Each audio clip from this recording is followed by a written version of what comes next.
સંદેશ ન્યૂઝનો ચૂંટણી રથ ડીસા મત વિસ્તારમાં પહોંચી ગયો છે। ડીસાના મત વિસ્તારની અંદર એક આગવી ઓળખ હોય તો એ છે અહીંનું હવાઈ પિલર, જે આપ જોઈ શકો છો 1903માં આ હવાઈ પિલર બાંધવામાં આવ્યું હતું। અંગ્રેજો આ હવાઈ પિલરનો ઉપયોગ એ નક્કી કરવા માટે કરતા હતા કે આ વિસ્તાર તેમના માટે રહેવા લાયક છે કે કેમ। જો કે હવે જોવાનું એ છે કે આ વિસ્તારમાં રહેલી આ અનોખી હવાઈ પિલર જે છે એ હેરિટેજમાં સ્થાન પામે છે કે કેમ। આવો ડીસા મત વિસ્તારમાં આગળ ફરીએ અને વધુ જોઈએ અહીંના કેટલાક મહત્વના રંગ। દોસ્તો, ચાની દુકાન અને ચાની ચુસ્કી આ જે લેવા માટે આવતા હોય છે અને ચાની દુકાન અને પાનના ગલ્લા પર બેસતા હોય છે, એ એવા લોકો હોય છે જેમને રાજકીય તાસીર શું હોય છે એની તમામ પ્રકારની ચર્ચાઓ આ સ્થળે થતી હોય છે। આપણે ચાની રેકડી પર અત્યારે આવ્યા છીએ। ડીસા વાસીઓ પણ અહીંયા પહોંચેલા છે, ચા પી રહ્યા છે। તો આવો એમની પાસેથી જાણીએ કે તેઓ અહીંના કેવા નેતાને માગી રહ્યા છે, નવી સરકાર પાસેથી તેમની અપેક્ષાઓ શું છે। છેલ્લા 4 વર્ષથી બટાકામાં ઘોર મંદી છે, જેના લીધે જગતનો તાત આજે બહુ મુશ્કેલીમાં છે। સરકારે તાત્કાલિક ટેકાના ભાવ કરી અને બટાકાના ખેડૂતોને એમાંથી ખૂબ સારી રાહત આપવી જોઈએ।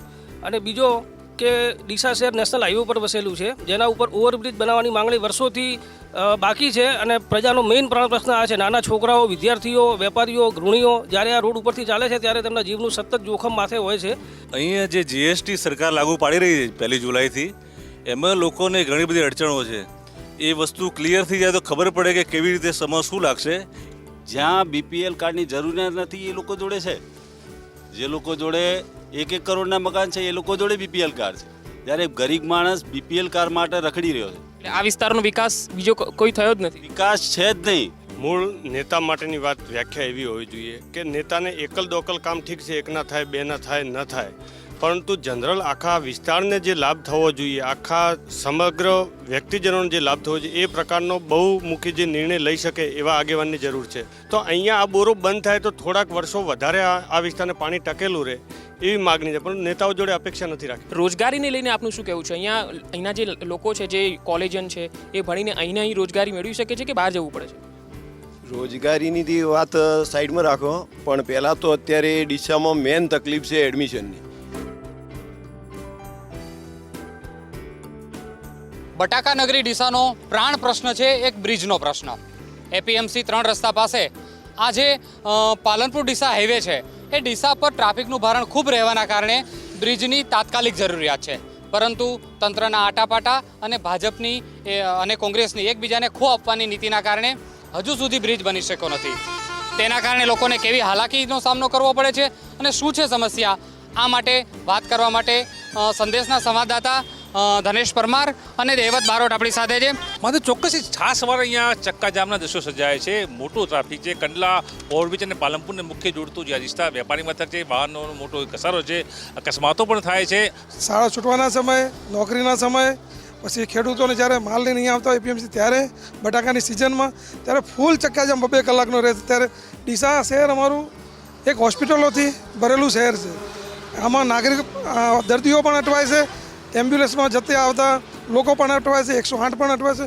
શહેરના માટે આ બ્રિજ બનવો તાત્કાલિક જરૂરિયાત છે।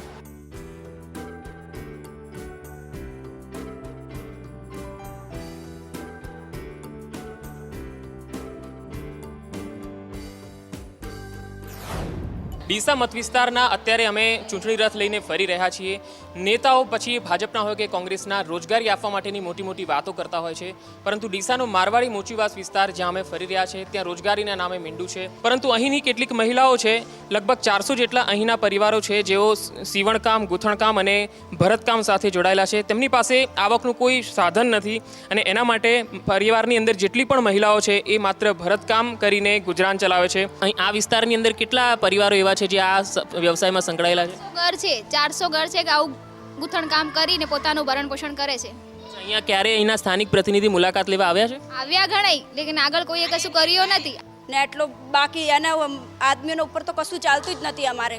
એ ખાલી લાઇટ બિલના વધારે લાઇટ બિલ આવી જાય ને એમને જ ખર્ચા પૂરા થઈ જાય, બાકી એમને લેડીઝો જ ઘર ચલાવે। 24 કલાક હનુમાનના મંદિર જોડે દારૂડિયા ઊભા રહે, ઇંગ્લિશ દારૂ વેચે, બધી ગાડીઓ લઈ લઈને, કોઈ આઈને ઊભો નહીં રહેતો। પોલીસને કોને તો અમે જાણ કરવા જાય ને તો કે અમને કેટલી વાર આઈને ગયા અમે તો કે।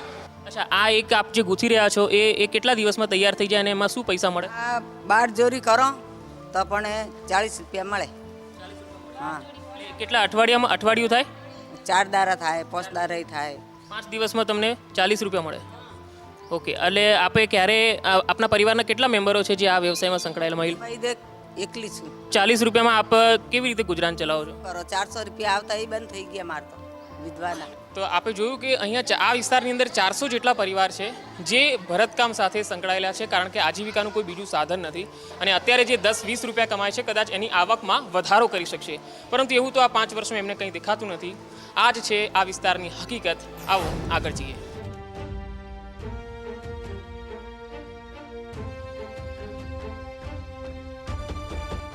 નમસ્કાર દર્શક મિત્રો, સંદેશ ન્યૂઝનો ચટણી રથ હવે ડીસા પહોંચી ચૂક્યો છે.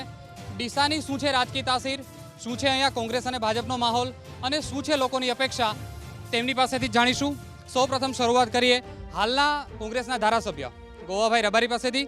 ગોવાભાઈ, તમે તમારા કાર્યકાળ દરમિયાન શું શું કામ કર્યા? મારા કાર્યકાળની અંદર ચૂંટાયા પછી જે કંઈ વિસ્તારના કામો ઘણા સમયથી મૂંઝવાયેલા હતા, ખાસ કરીને શહેરની અંદર પણ 10 કરોડની યોજના બનેલી હતી. એના ટાંકા, પાઇપલાઇન, સંપ બધું જ થઈ ગયું હતું. મોટરો પણ બેસાડી, પણ જીબીવાળા કનેક્શન નહોતા હાલતા કે લાઇટ બિલ ભરો તો આપીએ. જ્યારે એ વખતે તમામ સરકારમાં, કલેક્ટરમાં, સંકલનમાં બધે જ રજૂઆત કરીને એને 1 મહિનાની અંદર કનેક્શન અપાઈને ચાલુ કરવડાવી. પાટણ રોડ પર લાઇટો 2.5 વર્ષથી નાખેલી હતી પણ ચાલુ નહોતા કરતા. એ લાઇટો ચલાવી. કામ નાનું છે પણ મારો કહેવાનો મતલબ કે કેટલા વર્ષ મુખ્ય 2 આ જ કામ થયા છે? ના, ઘણા થયા છે. આ તો શરૂઆત કરું છું. શરૂઆત જે પેન્ડિંગ કામ છે એની વાત. મુખ્ય કામ, મોટા કામ ક્યાં કે જે લોકોને સીધા અસર કરતા? મોટા કામ એટલે જે ખાસ કરીને રસ્તાઓના, જે ઘણા વર્ષોથી આ રાણપુર રસ્તો છે, 2 વર્ષથી રજૂઆતો ચાલતી હતી, થતી હતી. મેં જોયું ત્યાં ફાઇલના થકા હતા પણ એ મંજૂરી જ નથી મળતી. એ મેં 2 મહિનાની અંદર 11 કરોડનો જોબ નંબર લઈને રોડ બનાવ્યો. નવા રોડ જે ભાચળ જેરડાથી થેરવાડા જે 25 વર્ષથી માગણી હતી, નવો રોડ હતો એને બનાવ્યો. રાણપુરથી નવલપુરા હતો એનો જોબ નંબર આલ્યો. રાણપુરથી બીજા પરામ છે ત્યાં આલ્યો. એના પછી અહીંયા ગુગળથી પેછડાલ જે ઘણા વર્ષોથી માગણી હતી એ રોડનો જોબ નંબર આલ્યો. એવા ઘણા રસ્તાઓ છે, અત્યારે મને બધા યાદ નથી. પણ આપનું કહેવાનું છે કે ભાજપનું શાસન હતું ત્યારે માત્ર કામો પેન્ડિંગ હતા, તે તમે ઉકેલા? પેન્ડિંગ નતા, એમનાથી થતા જ નતા. એમણે હાથ ડીસા નગરપાલિકાના પ્રમુખ પ્રવીણભાઈ માળી આપણી સાથે છે. પ્રવીણભાઈ, કેટલું આમાં સત્ય છે? કોંગ્રેસની શાસનની અંદર જ લાઇટ બિલ નહોતા ભરાતા, જે ભાજપ શાસિત નગરપાલિકામાં સંપૂર્ણપણે દેવા મુક્ત ભારતીય જનતા પાર્ટી શાસને કર્યું છે. અને એનાથી પણ વિશેષની અંદર ભાજપ શાસિત પાલિકાની અંદર વહીવટની કુશળતાના લીધે એ સોલર ઉર્જાથી ઓફિસ કરી અને હવે ડીસા નગરપાલિકા એ વીજ કંપનીને વેચી રહી છે. માત્ર એક સોલાર ઉર્જા જ આપણી ઉપલબ્ધિ? બિલકુલ. જે ગોવાભાઈ કહી રહ્યા છે કે જે 4-5 રોડ કર્યા છે, એ હું એમ કહીશ કે કોંગ્રેસ શાસન દરમિયાન આટલા વર્ષોની અંદર 50-60 વર્ષની અંદર જે કામ થયા હશે એ કામ ડીસા નગરપાલિકા ભાજપ શાસિત 1 વર્ષના અંદર કર્યા છે. અને એ પણ અમે ચેલેન્જ કરવા તૈયાર પણ છીએ. ધારાસભ્યશ્રી પોતાના આયોજન 1 કરોડ જે મળે છે એમાંથી ડીસા શહેરને 3 વર્ષની અંદર કેટલું આપ્યું એ મને ઓથેન્ટિક કહી દે. 15 લાખથી વધારે.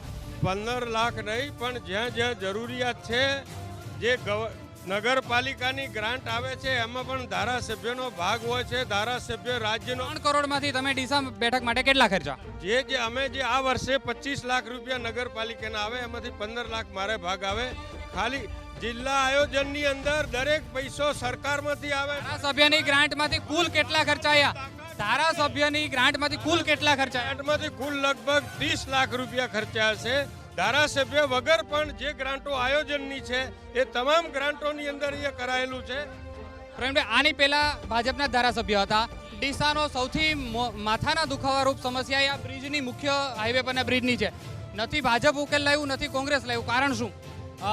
હું આપને જણાવતા આનંદની લાગણી અનુભવું છું કે ડીસા શહેરની અંદર અંડરબ્રિજ 39.40 કરોડના ખર્ચે મંજૂર થઈ ગયો છે અને એનું ટેન્ડર પણ પડી ગયું છે. હાઈવે પરનો જે આટલા વર્ષોથી નથી થયો, લોકો હેરાન થઈ રહ્યા છે, એનું શું? બિલકુલ. ઘણા સમયથી કોંગ્રેસ શાસિત કેન્દ્ર સરકાર હતી. આ નેશનલ હાઈવે કેન્દ્ર સરકારમાં આવે છે. હવે ભાજપ શાસિત આવી છે અને આ રોડની મંજૂરી મળી ગઈ છે. એમની વાત તદ્દન ખોટી છે. મંજૂર થયો જે તે કોંગ્રેસ વખતે ઓવરબ્રિજ મંજૂર થયો હતો, એમણે ના પાડ્યો અને આ ઓવરબ્રિજ પણ નથી થવાનો. મારે ભારત સરકારના મંત્રી હરિભાઈ ચૌધરી સાથે વાત થઈ કે આ અંડરબ્રિજ નથી કરવાનો મંજૂર થયો, પણ એટલે એ વાત ભાઈ હાવ ખોટી કહે છે સમજ્યા વગર.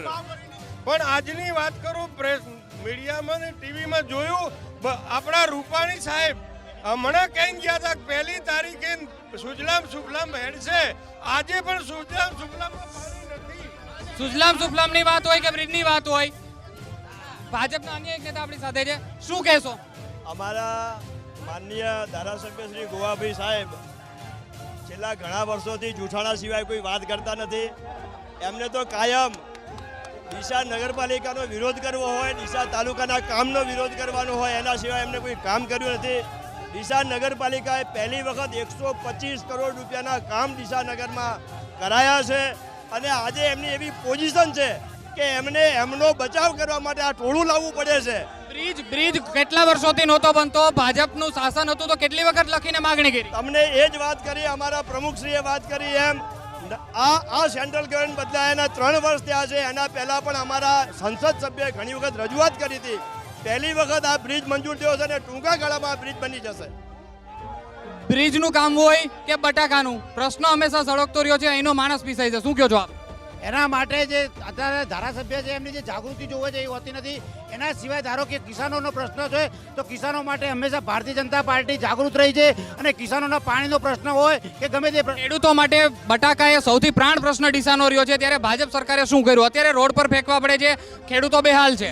એ માટે સરકારે 75 પૈસા કિલોના ભાવે અત્યારે ભાડામાં સબસિડી આપી છે અને છતાં પણ ખેડૂતોની વધારાની માંગણી ધ્યાનમાં લઈ અને વિજયભાઈ રૂપાણી સાથે વાત થયા મુજબ એ નજીકના ભવિષ્યમાં સબસિડી ડિક્લેર કરશે. સાહેબ તદ્દન ખોટી વાત છે. સબસિડી જે નિકાસ કરે એના માટે સબસિડી છે. 2 કરોડ ને 80 લાખ કટ્ટા પડ્યા છે. અમારા ભાઈએ મને 15 દાડા પહેલા સુસાઇડ કર્યું, બીજે સુસાઇડ કર્યું, છાવું નથી કર્યું. આજે ખેડૂતના હાથમાં 20 રૂપિયા આવે છે. સબસિડી ખેડૂતને કોઈ મળતી નથી. 2-4 ખેડૂત મોટા હોય અને બહાર મોકલે તો ઠીક છે. આજ સુધી સબસિડી કેટલી આલી ઓકડો આલો, પણ 2015થી આજ સુધી ફાઇલો પડી છે, એની સબસિડી નથી. કોલ્ડ સ્ટોરેજ બનાયા, એની સબસિડી નથી આપી. માત્ર ને માત્ર આ શોબાજી સિવાય કોઈ નથી.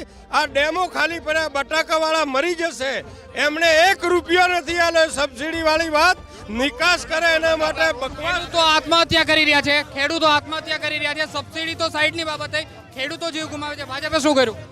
બિલકુલ સંયમતા રાખવાની પણ માન્ય મોદી સાહેબે એના કિસાન પ્રધાને અપીલ કરી છે, મુખ્યમંત્રીશ્રીએ પણ અપીલ કરી છે. પણ મારી એક વિનંતી છે, ધારાસભ્યશ્રી ખુદ ખેડૂતોને ઉકસાઈ અને રોડ રોકો આંદોલન, કાયદો અને વ્યવસ્થા હાથમાં લેવાની એવા વિડીયો પણ વાયરલ થયા છે. મારી વિનંતી છે કે આવા પ્રકારના આંદોલનોની અંદર વેગ ના આપે, કાયદો વ્યવસ્થા હાથમાં લેવા માટે ના કરવો જોઈએ, ખેડૂતોને સાંત્વના આપવી જોઈએ. રમેશભાઈ, તમે ખેડૂતો માટે શું કર્યું? અમે ખેડૂતોના ઘરે ઘરે ગયા છીએ, ખેડૂતોના ફોર્મ ભરી અને ખેડૂતોને રાહત અપાવવા માટેના ફોર્મ સરકાર ભલે એમની છે પણ અમે ત્યાં કચેરી સુધી, ખેડૂતના ઘરથી કચેરી સુધી ગયા છીએ. બટાકાઓને લઈને અમે આમ આદમી પાર્ટીએ અહીંયા આવેદનપત્રો પણ આપ્યા છે. સરકારને અમે કીધું કે તમે ખેડૂતોની મોઈન સમસ્યા છે. ગઈ સાલનું 500 કરોડનું ખેડૂતોને નુકસાન હતું. અમારા નેતા અરવિંદ કેજરીવાલ એક શબ્દ બોલ્યા નથી. ખરેખર એમણે અહીંયા આવવું જોઈએ. જે આ ખેડૂતો આત્મહત્યા કરી રહ્યા છે એની ઘરે જવું જોઈએ. એને બદલે કેમ કંઈ નથી કરતા? ભારતીય જનતા પાર્ટી તમે તમારા કાર્યકર્તાઓની પહેલી ફરજ બને છે તમારા નેતાને લાવવાની. અરવિંદ કેજરીવાલે આખા દેશની અંદર સૌ પ્રથમ પહેલીવાર કોઈ ખેડૂતને જો વળતર આપ્યું હોય તો એક હેક્ટરે 50,000 રૂપિયા ખેડૂતોને વળતર આપ્યું છે.